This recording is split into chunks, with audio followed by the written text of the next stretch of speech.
সারা জীবন শুনছি একই চেহারার অনেকগুলো মানুষ নাকি পৃথিবীতে আছে, এখন দেখি সত্যি সত্যি আছে। বিশ্বাস করেন, আমি ঢাকা শহরে কিছু অসভ্য বাসায় কাজ করতাম, আপনার চেহারা ঠিক সেই অসভ্য মতো দেখতে। আমি সেই অসভ্য। আর আমি সেই অসভ্যের ওয়াইফ।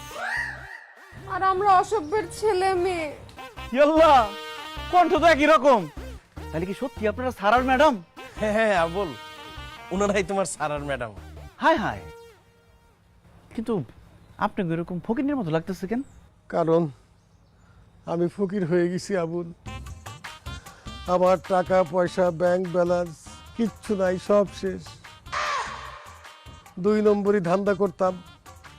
আমার এক ঘনিষ্ঠ বন্ধু পুলিশের কাছে সব কথা কয়ে দিছে, আর পুলিশ আমার হাতে হারিকেন ধরাই দিছে। আমি এখন পুরাই ফকির হয়ে গেছি আবুল। ইয়াল্লাহ, তোমার কাছে লাখো কোটি শুকরিয়া আল্লাহ। আমি সব সময় দোয়া করতাম এখন আল্লাহর গজব পড়ুক, আল্লাহর গজব পড়ুক। কি যে ভালো লাগতেছে, আপনি গোপরে সত্যি আল্লাহর গজব পড়ছে। সকালবেলার ধনী তুই, ফকির সন্ধ্যাবেলা। আমি আল্লাহর কাছে দোয়া করছি, আল্লাহ কবুল করছে, আমি খুব খুশি হয়েছি। হ্যাঁ আবুল, ভাইটা তুই মেহমান আছে, তুই আমার খবর দিবি না? হ্যাঁ সবিনা খাইস্তান যা সর্বতাম চেয়ারম দাদা। হ্যাঁ খারাপ, কি এর সর্বদার চেয়ারন? তুমি জানো এরা কারা? আমি ঢাকা শহরে যে মালিকের বাসায় কাজ করতাম, এরা সেই অত্যাচারী জালিম মালিক। দেখো আজকে তারা কেমন ফকির হয়ে গেছে। আবুল, তোর উপর যারা এত জুলুম অত্যাচার করছে তাদের সাথে খাড়া খাড়া কথা কইতেছিস কেন? ঝাড়ু দিয়ে পিটাইয়া ওগো এক্ষুনি বাড়িতে বের করে দে।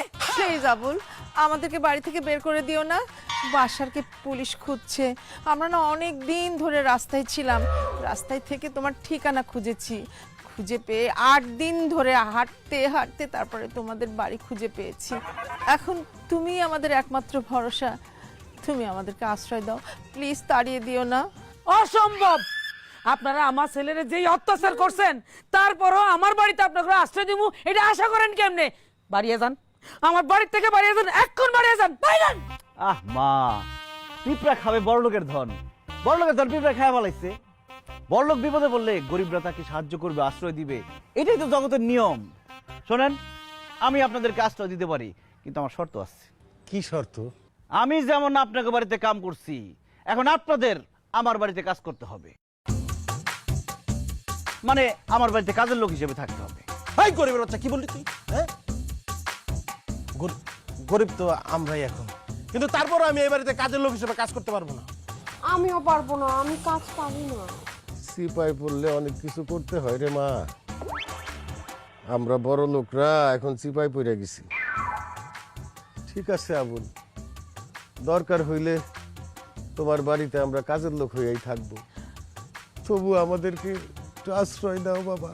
ঠিক আছে, তাহলে আজকে থেকে আপনারা এই গরিবের বড়লোক চাকর।